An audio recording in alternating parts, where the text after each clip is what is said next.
Oke, terlihat? Terlihat nggak? Terlihat, Bu. Terlihat, Bu. Silakan disiapkan kertasnya kalau yang mau catat, atau nanti juga saya bakal share di YouTube, kemudian saya share ke LMS, tapi kalau yang mau catat silahkan. Ya, yang nggak mau catat juga nggak masalah. Oke. Oke, hari ini kita akan membahas materi lanjutan ya. Kemarin kita sudah belajar terkait risiko dan ketidakpastian ya. Saya harap sudah mulai bisa membedakan antara risiko dan ketidakpastian. Sekarang kita akan membahas mengenai manajemen risiko ya. Kemarin kita sudah membahas kalau risiko itu suatu di antaranya ini menurut beberapa ahli ya. Pada intinya adalah risiko itu dan ketidakpastian itu kondisi yang dialami oleh pengambil keputusan ya, atau kondisi yang merugikan oleh pengambil keputusan kalau risiko bisa diukur, kalau ketidakpastian tidak bisa diukur ya. Penyebab resiko itu diantaranya adalah tenggang waktu antara perencana suatu kegiatan sampai akhir kegiatan, keterbatasan informasi, keterbatasan kemampuan, pengetahuan, teknik, dan pengambilan keputusan. Biasanya sumber utama itu biasanya masalah dari resiko adalah keterbatasan informasi dan keterbatasan pengetahuan. Ya, apalagi di usaha tani. Ya, rata-rata kalau misalnya kalian lihat penelitian usaha tani, pendidikan petani apa? Masih sekolah dasar ya rata-rata ya. Jadi sering ada keterbatasan ini. Oke, kemudian ketidakpastian dalam ketidakpastian dapat diklasifikasikan ke dalam ketidakpastian ekonomi, ketidakpastian alam, dan ketidakpastian manusia. Ya, kalau ketidakpastian ekonomi diantaranya adalah perubahan sikap konsumen, kemudian perubahan teknologi itu menyebabkan ketidakpastian. Nah, ketidakpastian alam juga bisa disebabkan oleh badai, banjir, gempa, kebakaran, dan sebagainya. Sementara kalau ketidakpastian manusia bisa disebabkan oleh perang, pembunuhan, pencurian. Ya, ini contoh-contohnya. Ya, diklasifikasikan akibatnya ya. Kemudian, nah, ini kemarin juga sudah kita bahas ya, terkait dengan resiko itu adalah yang kurang menyenangkan atau merugikan yang membahayakan dari suatu perbuatan atau tindakan yang dapat diukur. Ya, seperti minggu lalu. Ini diantaranya ya, nanti kalian bisa baca. Kemudian kemarin juga sudah membahas peril, hazard, kemudian ini ya. Nah, sekarang saya akan membahas mengenai macam-macam resiko menurut sifatnya. Ya, jadi ada yang namanya risiko murni, ya, risiko murni. Ada juga yang disebut sebagai resiko spekulatif. Ya, kalau resiko murni itu resiko yang apabila terjadi tentu menimbulkan kerugian dan tanpa disengaja. Ya, kebakaran, bencana alam, pencurian. Jadi udah pasti kita rugi. Ya. Kalau resiko spekulatif, ada risiko yang sengaja ditimbulkan oleh yang bersangkutan agar terjadi ketidakpastian yang memberikan keuntungan kepadanya. Misalnya resiko hutang piutang, perjudian, atau apalagi misalnya. Kalau resiko spekulatif, ada yang bisa contohkan? Jadi intinya kalau resiko murni itu yang udah pasti kita rugi. Kalau spekulatif itu udah pasti bisa untung, bisa juga rugi. Contohnya apa? Ada yang bisa memberikan contoh resiko spekulatif? Silakan. Asuransi, Bu. Asuransi, oke. Kalau trader, Bu? Trader, ya. Boleh. Terus apa lagi? Trader bisa. Investasi, Bu. Investasi. Ya, investasi apa? Investasi berupa uang gitu, Bu. Ya, benar. Uang ya, misalnya kita investasi dalam bentuk dolar. Ketika dolar turun, ya kita rugi, ya kan? Tapi ketika dolar naik, kita untung. Ya, itu salah satu contoh resiko spekulatif. Ya, paham sampai sini? Jadi kalau saya tanya, yang bisa merugikan itu resiko spekulatif atau resiko murni? Murni, Bu. Murni. Murni ya, Bu? Ya, Murni. kalau spekulatif bisa untung, bisa menyebabkan kerugian. Ada dua ya, jadi kalau nanti keluar di ujian, nggak bingung ya. Risiko berdasarkan sifatnya. Oke. Kemudian macam-macam risiko. Ya, ada risiko fundamental, ada risiko khusus, ada risiko dinamis. Kalau risiko fundamental adalah risiko yang penyebabnya tidak dapat dilimpahkan kepada seseorang yang menderitanya. Ya, jadi misalnya banjir, nggak mungkin kan bisa dilimpahkan ke orang lain ya. Nah, kalau resiko khusus adalah risiko yang bersumber pada peristiwa mandiri. Umumnya sudah diketahui penyebabnya. Misalnya pesawat jatuh, kita pasti tahu ya berdasarkan apa, misalnya black box-nya kita bisa lihat. Ya. Kemudian risiko dinamis. Risiko yang timbul karena kemajuan masyarakat di bidang ekonomi, ilmu, dan teknologi. Ya, seperti hari tua dan risiko kematian. Ya. Kemudian dapat tidak risiko itu dialihkan. Ya. Risiko dapat dialihkan kepada orang lain. Sebentar. Dengan mempertanggungan suatu objek yang dapat terkena risiko kepada perusahaan asuransi misalnya ya. Risiko yang tidak dapat dialihkan itu kepada orang lain biasanya jenis-jenis risiko spekulatif. Ya, jadi kalau asuransi itu masih bisa dialihkan ya. Kalau spekulatif ya karena kita investasi pribadi ya tanggung sendiri biasanya ya. Kemudian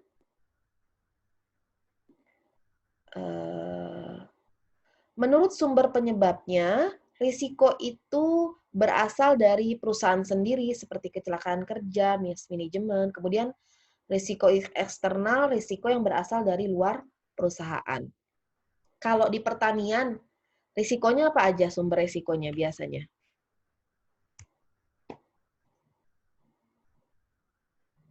Ada risiko gagal panen mungkin. gagal panen. Gagal panen itu masuk ke resiko mana? Resiko dari intern. Intern. Oke, apalagi? Bencana alam, Bu. Bencana alam, masuknya kemana? Ekstern, Bu. Ekstern. Kalau misalnya saya mau bilang, di dalam risiko pertanian itu biasanya ada 4. Ya, nanti mungkin kalian akan cari juga ya. Pertama itu ada yang namanya risiko produksi. Ya, risiko produksi bisa disebabkan oleh apa biasanya? Wereng ya, bencana, segala macam. Ya, sumber risikonya risiko produksi. Kemudian yang kedua risiko apa lagi? Risiko sumber daya manusia. Bagaimana sumber daya manusianya di dalam menggunakan alat-alat misalnya, ya. Kemudian yang ketiga itu resiko yang paling kita sering dengar itu adalah resiko harga atau pemasaran. Ya. Resiko harga atau pemasaran terkait dengan harga-harganya gimana, fluktuatif atau enggak, bisa kita analisis juga, ya. Kemudian yang keempat misalnya resiko kelembagaan. Ya, ada enggak ininya apa namanya lembaga-lembaga penyuluhannya, kebijakannya bagaimana? Apakah kebijakan yang dibuat pemerintah saat ini bisa misalnya merugikan petani, misalnya subsidi pupuk dan sebagainya. Ya, itu bisa dianalisis juga.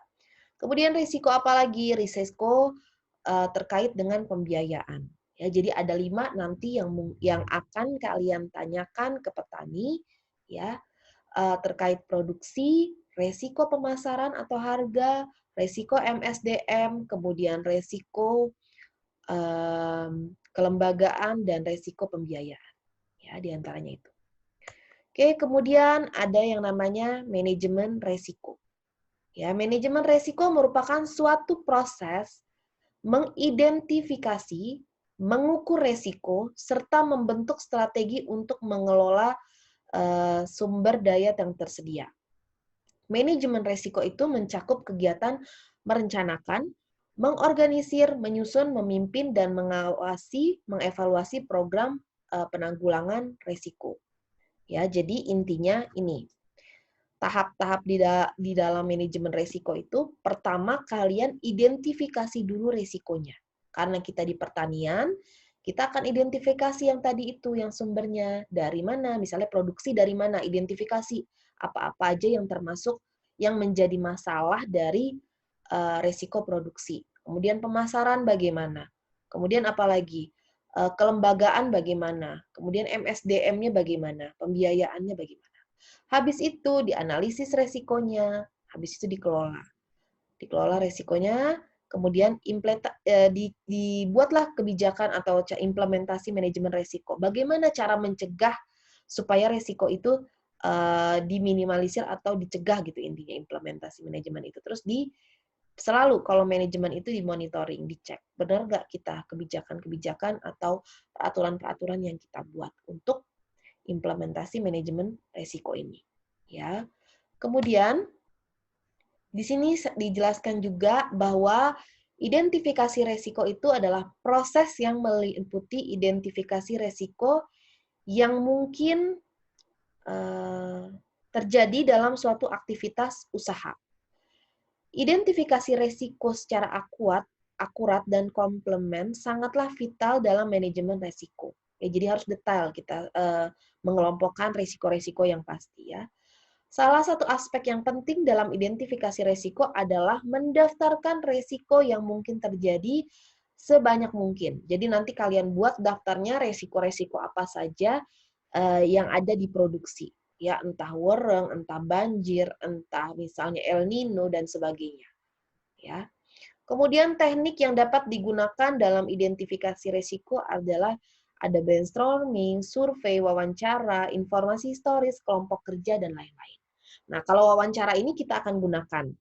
Dulu pas di ekonometrik, saya pernah menjelaskan terkait ada 3 jenis data di dalam kita melakukan 3 jenis data. Nah, datanya apa aja ya kalau ada yang masih ingat? Silahkan. 3 jenis data. Kalau sumber data kan ada data primer, ada data sekunder. Kalau 3 jenis data. Kalau misalnya menggunakan petani-petani, apa namanya? Kalau tahun, apa namanya? Kalau petani dan tahun, apa namanya? Silahkan. Ada data cross section, data panel, data time series. Time series. Siapa namanya? Anis, Bu. Oh, Anis Novike. Oke. Ya, jadi ada data cross section antar petani, ada data time series. Ingat kalau waktu itu time, jadi time series. Ada yang namanya data panel. Kalau panel konsepnya adalah gabungan antara petani, kalau misalnya kalian bingung ya, lupa cross section dan time series intinya kan. Tapi kalau kalian lupa, ingat aja kalau data panel itu adalah gabungan antara data petani dengan waktu. Ya. Jadi kalau ditanya resiko itu menggunakan data yang mana? Bisa kedua data tersebut. Ada yang bisa bilang pakai data time series kalau pakai data harga ya. Atau ada yang bisa bilang data panel, tapi biasanya menggunakan data panel ya. Panel itu berarti ada petani, ada waktunya, berapa waktunya ya. Oke. Kemudian analisis resiko. Setelah melakukan identifikasi resiko, tahap berikutnya adalah pengukuran resiko dengan cara melihat potensial terjadinya seberapa besar atau severity kerusakan atau probabilitas yang terjadi resiko. Penentuan probabilitas terjadi pada suatu event sangatlah subjektif berdasarkan nalar atau pengalaman. Ya, biasanya pengalaman ya kalau resiko itu. Beberapa resiko memang mudah diukur, namun sangatlah sulit untuk memastikan probabilitas suatu kejadian yang sangat jarang. Sehingga pada tahap ini sangatlah penting untuk melakukan dugaan yang terbaik agar nantinya kita memprioritaskan mana yang harus ditanggulangi terlebih dahulu ya, dilakukan perencanaan manajemennya.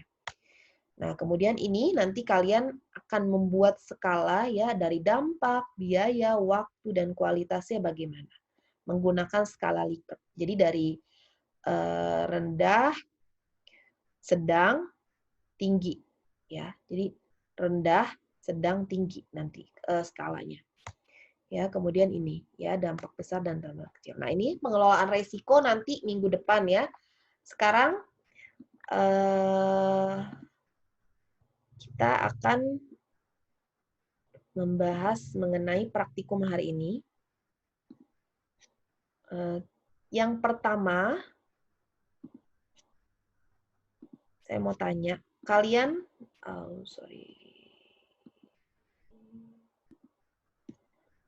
lakukan survei, terlihat ya, agribisnis dan agroindustri. Di sini yang rumahnya deket, ada berapa orang? Misalnya di Bandar Lampung. Jadi ini kita buat berkelompok ya. Kelompoknya berdasarkan lokasi rumah. Ya, kedekatan lokasi rumah. Komoditinya terserah, yang penting di bidang pertanian. Ya, jadi misalnya di Bandar Lampung, ya maksimal 4 orang lah. Kalau di Bandar Lampung ada 10, ya udah dibagi 3 kelompok atau 4-4 ya. 4-4 gitu ya. Yang penting deket lokasi rumah. Kalau misalnya, Bu, saya cuma berdua, Bu, misalnya ya. Atau ada yang di, tadi mana? Bekasi, Lampung Selatan, sama Medan ya, kalau nggak salah, yang jauh ya. Iya, Bu. Nah, untuk kasus yang seperti itu, silahkan dicari komoditinya yang sama aja apa. Ya, misalnya di sana ada bawang merah, di Bekasi ada bawang merah, petani bawang merah. Di Lampung Selatan ada di mana? Sumatera Selatan, Palembang ya, Muara Enim ya, apa tadi? Ada bawang merah, di Medan ada bawang merah. Silahkan, satu petani aja. Ya, yang mau saya lihat nanti cara kalian mengukurnya. Ya, mengukur resikonya. Ya, silahkan. Kemudian buat kuesioner. Nanti habis ini saya akan jelaskan contoh kuesionernya ya. Kemudian identifikasi resiko dan potensi resiko apa sajakah yang dialami dalam bisnis tersebut. Kemudian identifikasi bentuk-bentuk resiko, bagaimana pelaku bisnis menghadapi resiko, bagaimana manajemen resiko yang diterapkan bisnis tersebut. Jadi intinya yang 3, 4, 5, 6 ini akan dijadikan dibentuk kuesioner. Oke, sampai sini yang ditanyakan sebelum saya memberikan contoh kuesionernya. Silakan.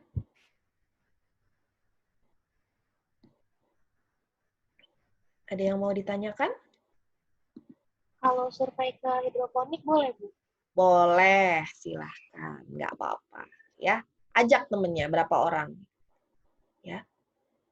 Nanti gini sistemnya ya, sebentar. Saya mau tunjukin gini sistemnya nanti ya. Sebentar. Kita itu kan, saya sebenarnya kalau di yang dulu sih nggak ada, belum sampai perhitungan ya. Saya lagi mencoba yang angkatan sekarang ini, mencoba kita menggunakan data panel ya. Kenapa saya bilang seharusnya kalau kita statistik ada kriteria berapa? 30 ya? Masih ingat nggak di statistik berapa kriteria? 30 kan? 30. Ya, kriteria statistik itu 30. Kita mau menggunakan prinsip data panel. Ya.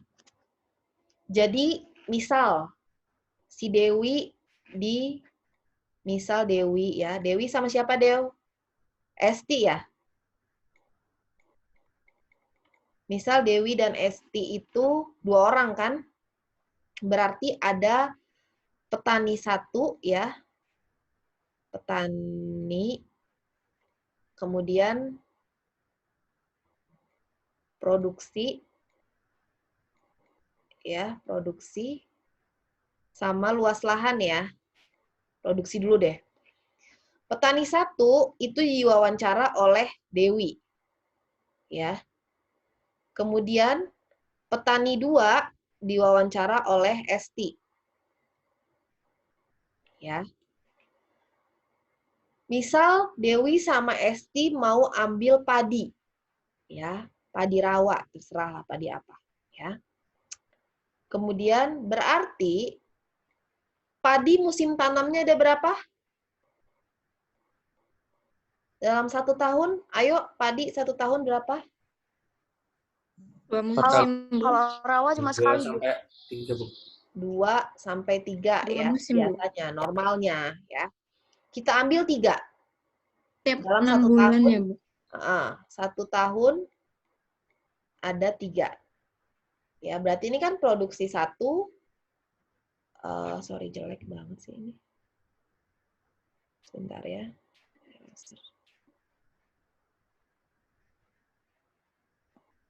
Oh, ini jelek banget ini. Oke. Misal ini ada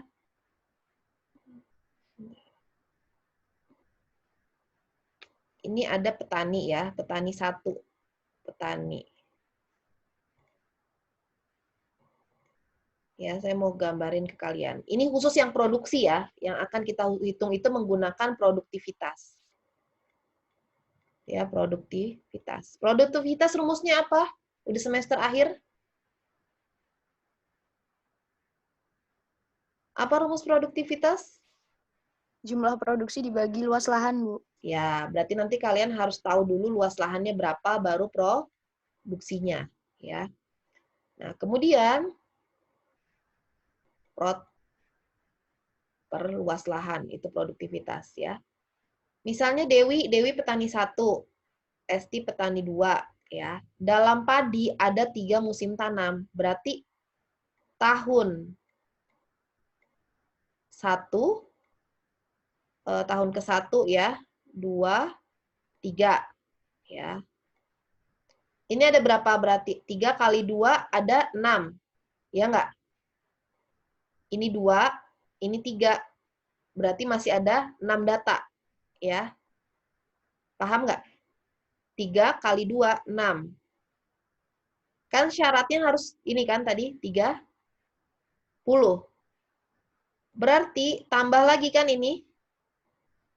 Tahun kedua. Bikin lagi 1, 2, 3. Berapa ini? 2 kali 6, 12. Benar nggak? 3, 3. Ya, masih 12. Supaya 30 berarti ada berapa tahun? 5 tahun, Bu. 5 tahun. Ya. 5 tahun dengan konsep 1 tahun ada 3 musim. Jadi 30. Paham nggak sampai sini?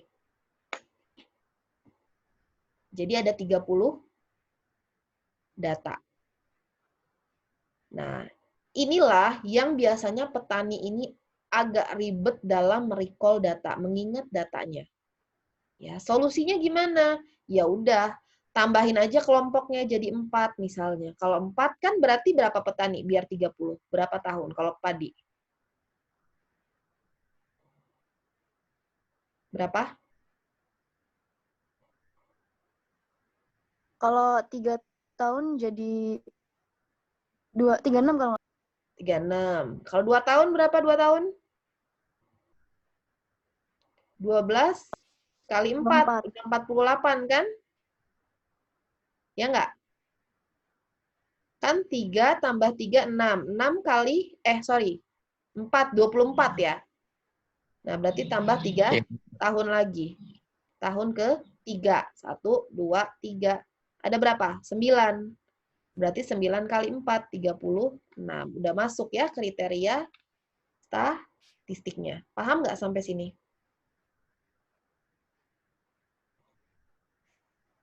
Ayo, ada yang belum paham? Silahkan. Bu. Cica ingin bertanya, kurang paham, Bu. Kurang paham. Mau berapa kelompok makainya? Misalkan kelompoknya 3 gitu, Bu. 3. Mau apa? Produknya? Apa ya? Misalkan ini Bu, padi juga. Padi ya, oke. 3 orang ya, sebentar. Misal ada 3 orang, berarti kan 1 orang 1 responden, benar nggak? Sorry. 1 orang berarti 1 responden kan sistemnya? Karena kita mau menggunakan data panel, walaupun sebenarnya bisa gunain data time series, bisa, silahkan. Tapi kita coba pakai data panel. Ya. Berarti ini petaninya ada 3 ya. 1, 2, 3. Tahun 1 ada berapa kali musim tanam? 3 ya.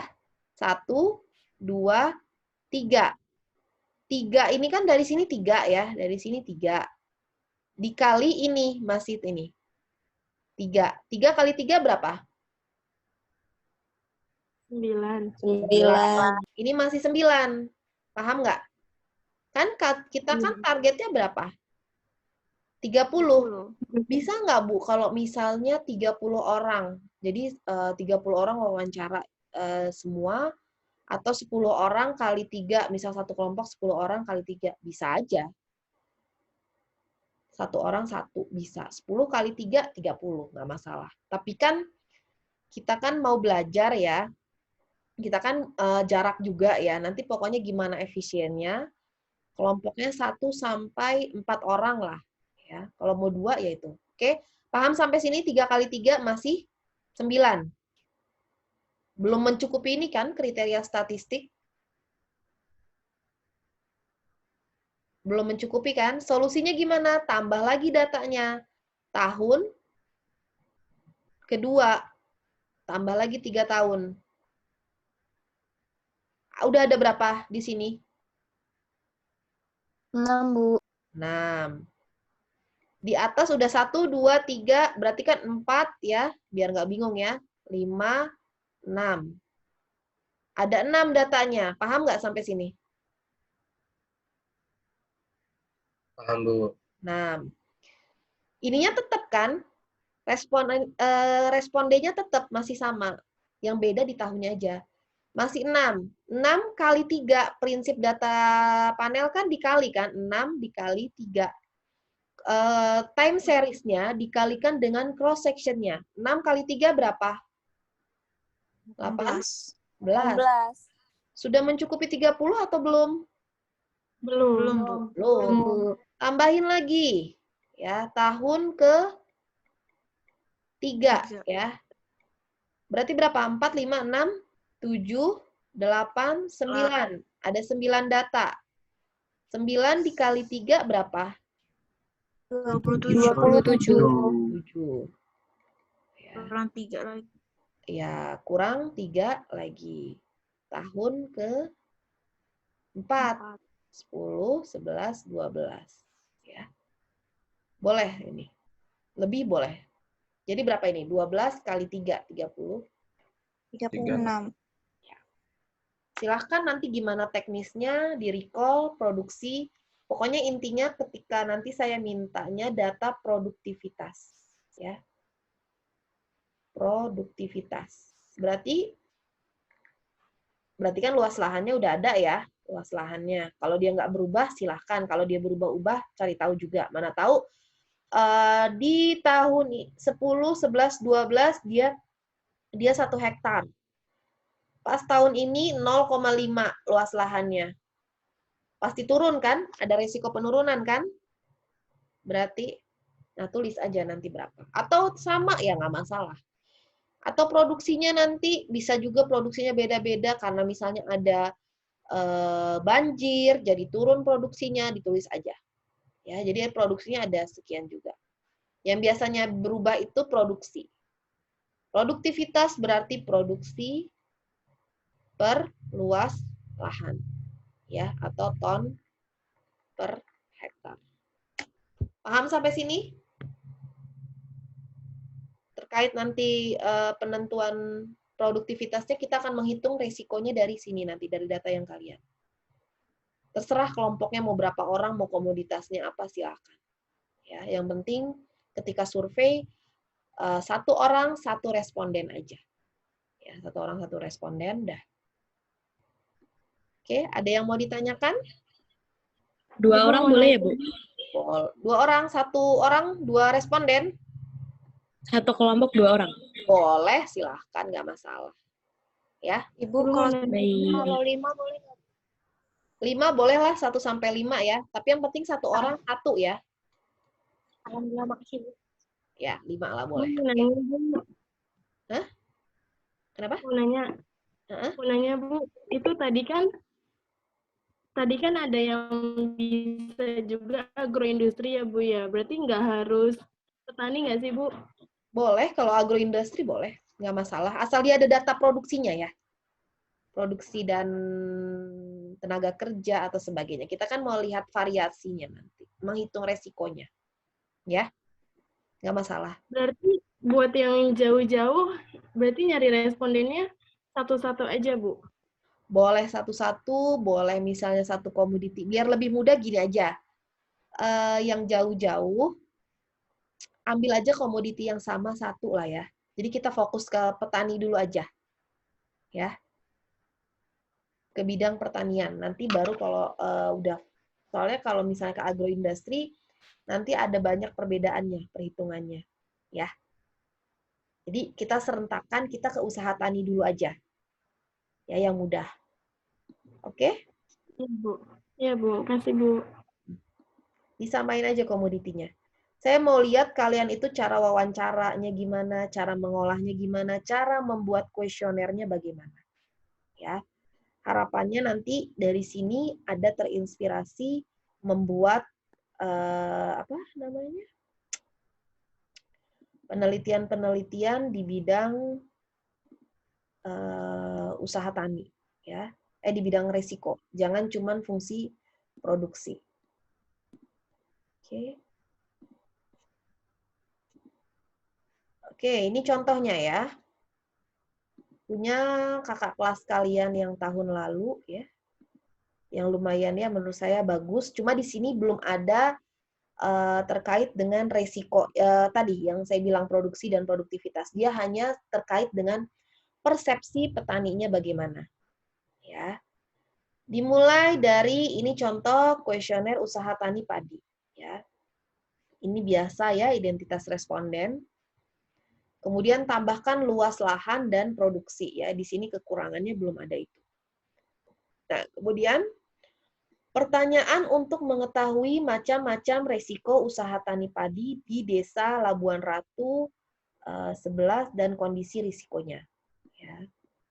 Nah, pertanyaan untuk mengetahui macam-macam resiko usaha tani padi di Desa Ratu, berilah tanda centang pada jawaban yang diinginkan dan alasannya. Ya, dikasih tanda centang, kemudian alasannya apa? Ya, dari sini. Misalnya, resiko dari produksi.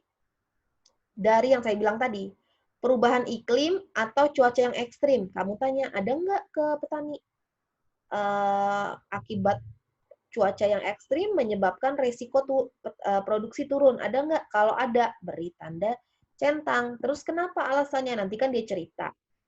Karena misalnya drainasenya nggak ada, ya, dan sebagainya. Ya. Kemudian apalagi bencana alam atau banjir, kekeringan, kemudian gangguan organisme pengganggu.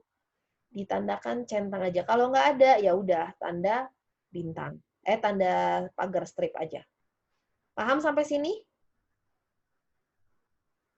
Paham, Bu. Paham. Bu, boleh nggak kalau ada yang lain lagi selain ini terkait di produksi? Silahkan. Ya. Ini kan saya contohkan cuma padi ya. Kalau kalian nanti mau di jahe ada lagi yang lain, cari literaturnya ya. Resiko-resiko produksi di jahe itu apa? Boleh ditambahkan. Jadi, sebelum survei, kalian baca dulu literatur resiko-resiko produksi di komoditi yang kalian pilih itu apa. Ya. Ini kan contohnya aja, ya. Terus nanti tanya alasannya kenapa. Oke, paham ya? Sampai sini. Kemudian,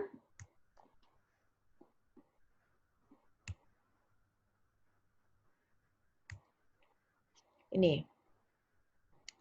Resiko bersumber dari harga. Misalnya ada nggak dari harga jual beras misalnya yang fluktuatif naik turun, atau harga input, ya, kemudian permintaan pasar terhadap beras berkurang misalnya, dan sebagainya. Nanti cari resiko yang bersumber dari harga itu apa, ya, dari komoditi kalian. Ini diantaranya. Kalau dikembangin lagi boleh, sangat bagus nanti ketika presentasi, ya. Selain yang ini boleh dikembangkan. Saya open kok, nggak harus yang ini aja, ya. Semakin berkembang semakin bagus nilainya. Kemudian resiko yang bersumber dari institusi. Tidak adanya penyuluhan, misalnya ya, kebijakan pemerintah yang kurang memihak ke petani, atau lambannya pembangunan fasilitas pertanian, ya, mencakup irigasi dan sebagainya. Kalau selain ini boleh nggak, Bu? Boleh, silahkan. Ya, nggak harus ini. Ya, cari lagi nanti resiko-resikonya. Carinya di mana? Di literatur, ya, di jurnal dan sebagainya, atau di koran juga boleh. Ya, kemudian resiko yang bersumber dari manusia, misalnya kerusakan alat-alat produksi, ya, kesehatan petani, hilangnya alat produksi, berkurangnya tenaga kerja dalam kegiatan produksi dan sebagainya. Ya, yang menyebabkan akibat ulah manusia menimbulkan kerugian itulah yang disebut sebagai resiko. Kemudian resiko yang bersumber dari keuangan, misalnya modal yang ingin dimiliki untuk usaha tani padi sedikit, kemudian tidak adanya koperasi, pengeluaran kebutuhan rumah tangga yang besar, pinjaman di bank yang sulit karena suku bunga yang tinggi. Ya, kalau ada lagi yang ini yang lain boleh, semakin bagus. Harapan saya jangan cuma yang ini, kalian cari lagi yang lain. Ya. Kemudian jenis pengeluaran ini ya, tenaga kerja, hari kerja dan sebagainya. Nah, sebelum ke sini tambahkan lagi tadi yang saya suruh tadi. Di sini kelemahan kuesioner ini dia belum ada data produksi dan luas lahan sesuai data panel yang tadi saya bilang. Jadi kalian tambahkan lagi nanti kolomnya di sini terkait dengan produksi dan luas lahan sesuai dengan kelompok yang kalian pilih, ya. Karena nanti kita akan melihat dari data produktivitas mengukir variasinya. Oke, kalau yang ini untuk apa? Kita secara deskriptif aja nanti ngukurnya. Tapi kalau mengukur secara variasi kita menggunakan produktivitas. Produktivitas tadi sudah saya ajarkan ya cara ngambil datanya ya, sudah ngerti lah. Oke, kemudian kalau yang ini biasanya digunakan untuk menghitung pendapatan. Tapi kita kan arahnya sekarang bukan ke pendapatan, ya, tetapi ke resiko.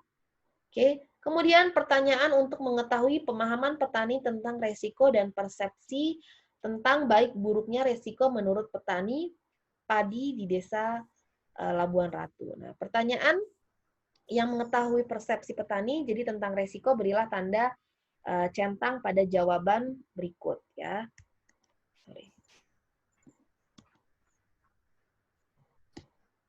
Nah, kemudian ini. Resiko menurut persepsi petani, menurut anggapan petani, ya. Semua hal yang dapat menyebabkan kerugian pada usaha tani padi, dia setuju atau enggak? Kalau setuju tanda ini. Semua faktor-faktor yang menyebabkan kerugian, namun sebagian bisa mengurangi keuntungan. Setuju nggak dia dengan pernyataan ini? Ya. Konsekuensi menjadi beban petani. Ya, setuju atau enggak? Kemudian, apalagi di sini? Usaha tani padi dikatakan gagal menurut persepsi petani itu apa? Misalnya kalian telah kelompokkan jawabannya berdasarkan ini. Kemudian, tingkat resiko produktivitas usaha tani yang muncul bagaimana? Kalau lebih dari 65% berarti gagal panen dan sebagainya. Ya. Kemudian meskipun usaha tani di daerah permukaan tanahnya tidak rata dianggap beresiko, petani tetap mengusahakan usaha tani tersebut karena nah ini dampak resiko masih bisa diterima atau yang lainnya. Jadi ini namanya kalau nanti kita ketemu di perilaku konsumen, inilah yang disebut sebagai pertanyaan tertutup karena sudah kita siapkan jawabannya. Ya. Tapi kalau misalnya titik-titik itu berarti pertanyaan terbuka. Ya. Selanjutnya adalah persepsi tentang baik buruknya resiko menurut petani di daerah perbukitan desa Keragilan, istilah daftar pernyataan dengan mencentang pertanyaan berikut. Nah, misalnya akibat bencana kekeringan ya mengganggu usaha tani. Yang mana kalau skor 1 berarti tidak mengganggu ya. Stabil, sangat mengganggu. Ya. Hanya ada 3, 1, 2, 3. Kalau makin tinggi skornya berarti dia semakin mengganggu resikonya. Kemudian pengairan bagaimana? Harga input bagaimana? Modal bagaimana? Yang bisa diambil untuk dari yang tadi itu kita breakdown lagi ke sini. Ya, yang umum. Kemudian ini, organisme pengganggunya bagaimana? Ya. Dibuat ininya, 1, 2, 3-nya. Yang dari tadi yang 3 sumber itu, di breakdown lagi menjadi semacam apa ya namanya ini, skala Likert lagi, tapi dengan 3 kategori. Rendah, resiko, sedang, tidak beresiko. Ya. 1, 2, 3. Ya. Kemudian, nanti ini akan kita olah dalam bentuk kuadran. Ya, jadi dari yang sumber-sumber itu, kalian pecah lagi menjadi dibentuk skala Likertnya. Kemudian, pertanyaan untuk mengetahui cara petani dalam menghadapi resiko. Ya, gimana? Misalnya sebelum terjadi resiko, nah apa yang dilakukan? Berikan tanda centang. Ini bisa dibuat kalau kalian sudah studi literatur. Nah, kalau misalnya kalian belum ada studi literatur, makanya saya bilang, studi literatur dulu hari ini. Kalian cari semuanya, data-datanya ya, terkait resiko yang komoditi yang kalian pilih, baru buat kuesionernya. Ya. Kemudian dalam masa produksi bagaimana? Ya, kemudian setelah mengalami resiko, apa aja pilihannya? Di sini. Boleh beda? Boleh. Ya. Kemudian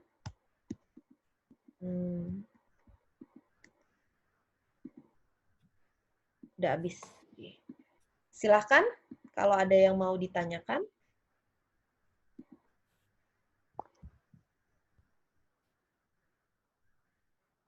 Paham? Bu, Ya. Cica mau nanya, Bu, misalkan dia itu petani kayak petani sawi atau kangkung itu tidak apa-apa, Bu? Nggak apa-apa, nggak masalah. Nggak harus padi. Ya, yang penting konsepnya tadi. Saya mau lihat yang produksi produktivitasnya. Ya. Data panelnya jangan lupa. Oke? Nah, kalau yang tadi saya jelasin itu kan sebenarnya cuman ke arah pendapat-pendapat ya. Misalnya kalian mau langsung ke petani nggak dibikin jawaban, kalau yang tadi kan itu pertanyaan tertutup ya. Kalau kalian mau turun lapang pertanyaannya terbuka ya nggak masalah, tapi nanti akan sulit ketika membuat ada kuadrannya. Jadi saran saya, habis ini kalian kelompokkan dulu yang produksi di jenis komoditi kalian itu apa, harga itu resikonya apa aja. Ya. Jadi ketika turun nanti udah kebayang nih. Pasti sebenarnya kalau kita riset itu sebenarnya jawabannya itu udah ada. Ya, jadi kalau kalian mau skripsi nanti, jawaban itu sebenarnya udah ada. Gimana cara mencari jawabannya? Perbanyaklah baca jurnal dan penelitian-penelitian terdahulu. Ya, pasti sebenarnya hasil kita ya nggak jauh beda sama hasil yang sebelumnya. Ada perbedaan, mungkin ada. Ya. Oke, silahkan kalau ada yang mau bertanya lagi.